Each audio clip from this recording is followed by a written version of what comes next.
Good morning, everyone. On this occasion, I would like to present you a topic for the course British and American Institution entitled Language, Society, and Culture in the United Kingdom. My name is Dewa Gede Satria Hary Kresna Putra with the last student number 076, and this presentation is under the guidance of Dr. Sang Ayu Isnu Maharani SSM Home. In this presentation, I will discuss several important aspects of British society, including linguistic diversity, dialect and accent, the global role of English, as well as social institutions such as family, gender roles, education, and religion. Through this presentation, I hope to provide a clearer understanding of how language and social institutions shape everyday life in the United Kingdom. Now, let me begin with the overview of my presentation. Here are the topics. First one is language and linguistic diversity, followed by dialect and accents, famous British accent and slang, English as a global lingua franca, global influence of English, family structure and social change, gender roles, identity and privacy, and lastly, education and religion. So, let us start with the first topic, which is language and linguistic diversity in the United Kingdom.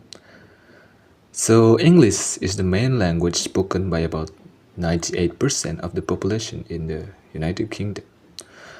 And alongside English, several regional languages are still spoken, including Welsh, Scottish Gaelic, and Irish Gaelic, with Welsh being the most widely used among them. And as a multinational and multicultural country, the UK is linguistically diverse. Polish is the most commonly spoken non-native language, followed by several South Asian languages such as Punjabi, Bengali, and Gujarati, as well as Arabic, Chinese, Portuguese, and French. And this linguistic variety reflects the multicultural nature of modern British society. And after understanding the languages spoken in the UK, we can now move on to the variety found within the English language itself, particularly dialect and accent. In UK, within the English language itself, there are nearly 40 distinct dialects, each representing local identity and culture, which sometimes even confusing native speakers themselves. These dialects are generally divided into three main groups: Southern, Midlands, and Northern, each with unique pronunciation and vocabulary. One well-known example is the foot-throat split, which causes words like put and cut to be pronounced differently depending on the region. And beyond geography, accents have also been linked to social class, and historically, some accents such as Cockney from London and Scots from Liverpool were associated with the working class, but now they are often celebrated as symbols of regional pride. To make this clearer, I will now present some well-known British accent along with examples of common slang expression. So, several dialects stand out for their cultural significance. Received pronunciation, or RP, often called the Queen's English, is considered the standard accent in education and media and is associated with upper-class speech. Cockney, known for its creative rhyming slang and its replacement of TH sound with F, remains a marker of East London heritage. Scots from Liverpool and Geordie from Newcastle are among the most distinctive regional accents, known for their unique rhythm and pronunciation pattern. Birmingham, spoken in Birmingham, is characterized by its flat intonation, while West Country English from southwest England preserves many features of Old Anglo-Saxon speech, including the pronounced R sound after vowels. And British people are known for their witty sense of humor and colorful slang expression that make everyday conversations lively and amusing. For example, the word pissed, which is an adjective which means drunk. For example, he got completely pissed at the party. And next example is cough, which is also an adjective which means please. And the example is she was really coughed with her exam result. Next is muppet, which is a noun which means foolish. Example, don't be such a muppet. And lastly, gobsmacked, which mean an adjective which mean utterly amazed or shocked. For example, I was gobsmacked when I saw the price. And then next, beyond its regional varieties, English has also developed into a global language, which lead us to the next topic. So here, English has become a global lingua franca, used worldwide beyond its original in England, which is thanks to centuries of histories, which such as colonialism, political power, and etc. And English is spoken as a first language by about 360 million people and as a second language by over a billion worldwide. As a global lingua franca, English has a strong influence in many areas of life, which I will explain in this slide. So here, English has influenced many sectors, such as business. So English is the main language for global trade, contract, and negotiation. In technology, over half of internet content and most programming languages use English.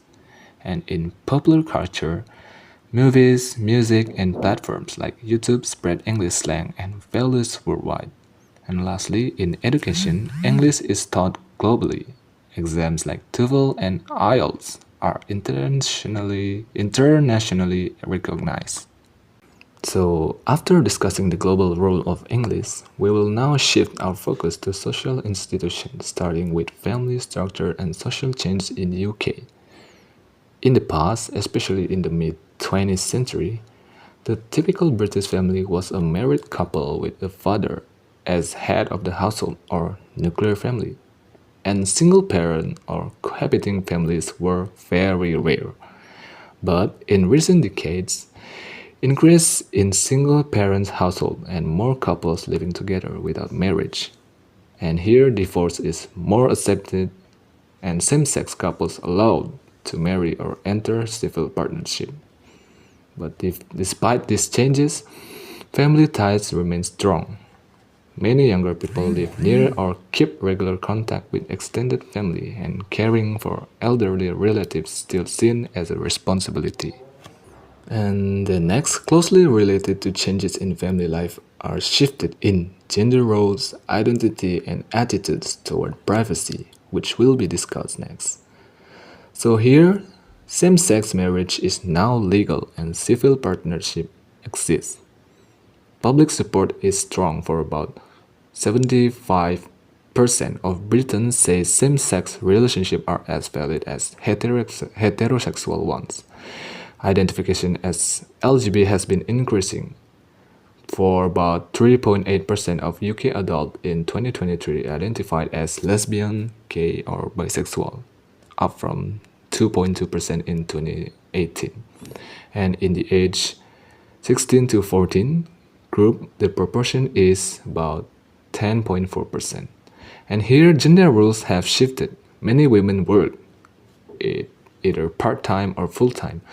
Though debates continue about domestic responsibilities and equal pay, and traditional male breadwinner or female homeworker model has weakened. And here, privacy is increasingly valued. Individuals manage boundaries between public or personal life, especially online, and concerns over personal data, what to disclose, control over one's life choice and identity.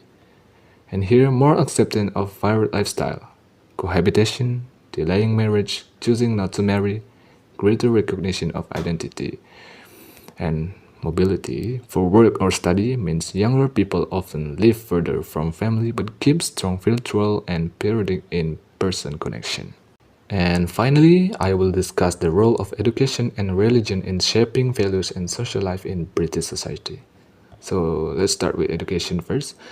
Education is a major vehicle for cultural change. From early schooling, English curricula include topics like equality, diversity, and gender roles. And exams like TOEFL and IELTS or etc. and higher education taught in English reinforce English as global language. Schools also play a role in socializing children about norms, respect, tolerance, critical thinking, civic values. And here, the education system both reflect changing societal values and help drive change. And then next, let's talk about religion. The Church of England is the official state church headed by the King or Queen of the United Kingdom. However, modern Britain has become a multi-religionist society, and Christianity remains the dominant religion, although the number of its followers has declined in recent decades. In general, British society has become increasingly secular. Many people identify as non-religious or describe themselves as spiritual but not religious. And other religions such as Islam, Hinduism, Sikhism, Judaism, and Buddhism have grown significantly largely due to immigration from former British colonies and other regions of the world. And also, the United Kingdom is widely known for being a multicultural and tolerant society. There are strong legal protection for freedom of religion and anti-discrimination based on faith. And here, various religions festivals such as Christmas, Diwali, Eid, and Hanukkah are publicly recognized and celebrated in many communities. And although challenges in social integration still exist, Britain continues to promote interfaith harmony and intercultural understanding as key aspects of its national identity. And that brings me to the end of my presentation. Thank you very much for your attention.